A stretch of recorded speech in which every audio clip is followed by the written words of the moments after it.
Discours du pape Léon XIV aux membres du corps diplomatique accrédité près le Saint-Siège, vendredi 16 mai 2025. Éminence, Excellences, Mesdames et Messieurs, que la paix soit avec vous. Je remercie son Éminence, Monsieur Georges Poulides, ambassadeur de la République de Chypre et doyen du corps diplomatique, pour les paroles cordiales qu'il m'a adressées en votre nom à tous, et pour le travail inlassable qu'il poursuit avec la vigueur, la passion et l'amabilité qui le caractérisent. Ces qualités lui ont valu l'estime de tous mes prédécesseurs qu'il a rencontrés au cours de ses années de mission auprès du Saint-Siège et en particulier du regretté pape François. Je voudrais également vous exprimer ma gratitude pour les nombreux messages de vœux qui ont suivi mon élection, ainsi que pour les messages de condoléances au décès du pape François, provenant aussi de pays avec lesquels le Saint-Siège n'entretient pas de relations diplomatiques. Il s'agit là d'une marque d'estime significative qui encourage à approfondir les relations mutuelles. Dans notre dialogue, je voudrais que le sentiment d'appartenance à une famille prenne toujours le pas. En effet, la communauté diplomatique représente toute la famille des peuples, partageant les joies et les peines de la vie, ainsi que les valeurs humaines et spirituelles qui l'animent.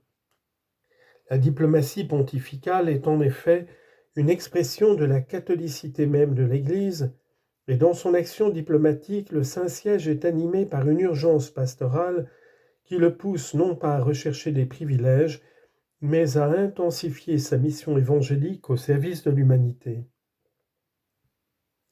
Il combat toute indifférence et rappelle sans cesse les consciences, comme l'a fait inlassablement mon vénérable prédécesseur, toujours attentif aux cris des pauvres, des nécessiteux et des marginalisés, mais aussi aux défis qui marquent notre temps, depuis la sauvegarde de la création jusqu'à l'intelligence artificielle. En plus d'être le signe concret de l'attention que vos pays accordent au siège apostolique, votre présence aujourd'hui est pour moi un don qui permet de renouveler l'aspiration de l'Église et la mienne personnelle à rejoindre et à étreindre tous les peuples et toutes les personnes de cette terre, désireux et en quête de vérité, de justice et de paix. D'une certaine manière, mon expérience de vie qui s'est déroulée entre l'Amérique du Nord, l'Amérique du Sud et l'Europe est représentative de cette aspiration à dépasser les frontières pour rencontrer des personnes et des cultures différentes. Grâce au travail constant et patient de la secrétairerie d'État, j'entends consolider la connaissance et le dialogue avec vous et vos pays, dont j'ai déjà eu la grâce d'en visiter un bon nombre au cours de ma vie, en particulier lorsque j'étais prieur général des Augustins. Je suis convaincu que la divine providence m'accordera d'autres occasions de rencontre avec les réalités dont vous êtes issus, me permettant ainsi de saisir les opportunités qui se présenteront pour confirmer la foi de tant de frères et sœurs dispersés à travers le monde et pour construire de nouveaux ponts avec toutes les personnes de bonne volonté. Dans notre dialogue, je voudrais que nous gardions à l'esprit trois mots-clés qui constituent les piliers de l'action missionnaire de l'Église et du travail diplomatique du Saint-Siège. Le premier mot est « paix ». Trop souvent, nous considérons ce mot comme négatif, c'est-à-dire comme la simple absence de guerre et de conflit, car l'opposition fait partie de la nature humaine et nous accompagne toujours, nous poussant trop souvent à vivre dans un état de conflit permanent, à la maison, au travail, dans la société. La paix semble alors n'être qu'une simple trêve, une pause entre deux conflits, car malgré tous nos efforts, les tensions sont toujours présentes, un peu comme des braises qui couvent sous la cendre, prêtes à se rallumer à tout moment. Dans la perspective chrétienne, comme dans d'autres expériences religieuses, la paix est avant tout un don, le premier don du Christ. Je vous donne ma paix. Jean 14, 27. Elle est cependant un don actif, engageant, qui concerne et implique chacun de nous, indépendamment de notre origine culturelle et de notre appartenance religieuse, et qui exige avant tout un travail sur soi-même. La paix se construit dans le cœur et à partir du cœur, en déracinant l'orgueil et les revendications et en mesurant son langage, car on peut blesser et tuer aussi par des mots, pas seulement par des armes. Dans cette optique, je considère que la contribution que les religions et le dialogue interreligieux peuvent apporter pour favoriser des contextes de paix est fondamentale. Cela exige naturellement le plein respect de la liberté religieuse dans chaque pays, car l'expérience religieuse est une dimension fondamentale de la personne humaine, sans laquelle il est difficile, voire impossible, d'accomplir cette purification du cœur nécessaire pour construire des relations de paix. À partir de ce travail, nous sommes tous appelés,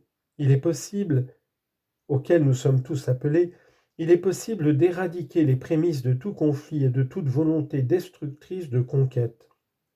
Cela exige également une sincère volonté de dialogue, animée par le désir de se rencontrer plutôt que de s'affronter.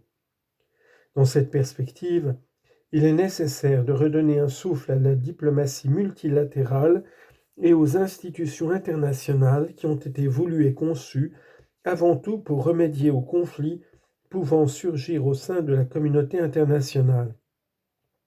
Bien sûr, il faut encore la volonté de cesser de produire des instruments de destruction et de mort, car comme le rappelait le pape François dans son dernier message Urbi et Orbi, aucune paix n'est possible sans véritable désarmement, et le besoin de chaque peuple de pourvoir à sa propre défense ne peut se transformer en une course générale au réarmement.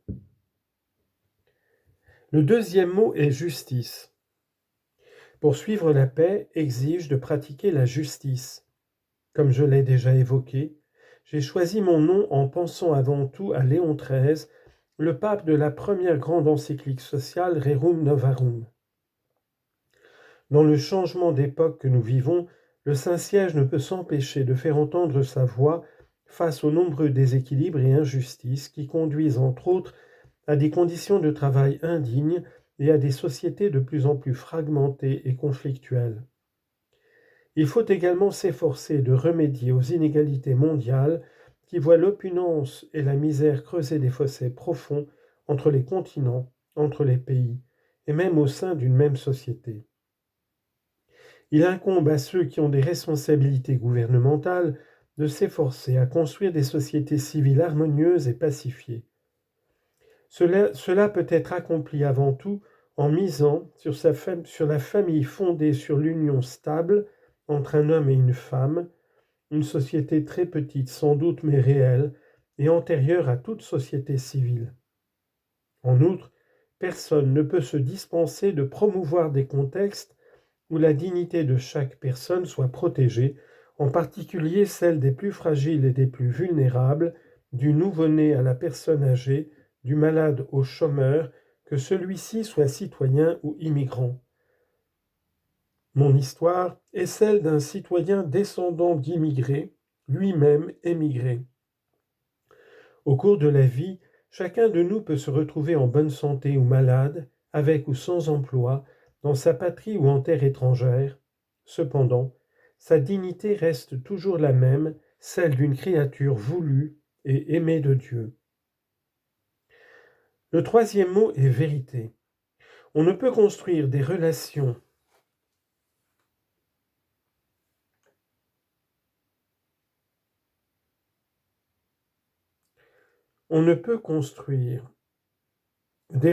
véritablement pacifiques, même au sein de la communauté internationale, sans vérité. Là où les mots revêtent des connotations ambiguës et ambivalentes, où le monde virtuel avec sa perception altérée de la réalité prend le dessus sans contrôle, il est difficile de construire des rapports authentiques puisque les prémices objectives et réelles de la communication font défaut. Pour sa part, l'Église ne peut jamais se soustraire à son devoir de dire la vérité sur l'homme et sur le monde, en recourant si nécessaire à un langage franc qui peut au début susciter une certaine incompréhension. Mais la vérité n'est jamais séparée de la charité qui, à la racine, a toujours le souci de la vie et du bien de tout homme et de toute femme. D'ailleurs, dans la perspective chrétienne, la vérité n'est pas l'affirmation de principes abstraits et désincarnés, mais la rencontre avec la personne même du Christ qui vit dans la communauté des croyants. Ainsi, la vérité ne nous éloigne pas, mais au contraire, elle nous permet d'affronter avec plus de vigueur les défis de notre temps, comme les migrations, l'utilisation éthique de l'intelligence artificielle et la sauvegarde de notre terre bien-aimée. Ce sont des défis qui exigent l'engagement et la collaboration de tous, car personne ne peut penser les relever seul. Chers ambassadeurs, mon ministère commence au cœur d'une année jubilaire dédiée d'une façon particulière à l'espérance. C'est un temps de conversion et de renouveau, mais surtout l'occasion de laisser derrière nous les conflits et d'emprunter un nouveau chemin, animé par l'espérance de pouvoir construire, en travaillant ensemble, chacun selon ses sensibilités et ses responsabilités, un monde dans lequel chacun pourra réaliser son humanité dans la vérité, dans la justice et dans la paix. Je souhaite que cela puisse se réaliser dans tous les contextes, à commencer par les plus éprouvés, comme celui de l'Ukraine et de la Terre sainte. Je vous remercie pour tout le travail que vous accomplissez afin de construire des ponts entre vos pays et le Saint-Siège, et de tout cœur je vous bénis, ainsi que vos familles et vos peuples. Merci. Et merci pour tout le travail que vous accomplissez.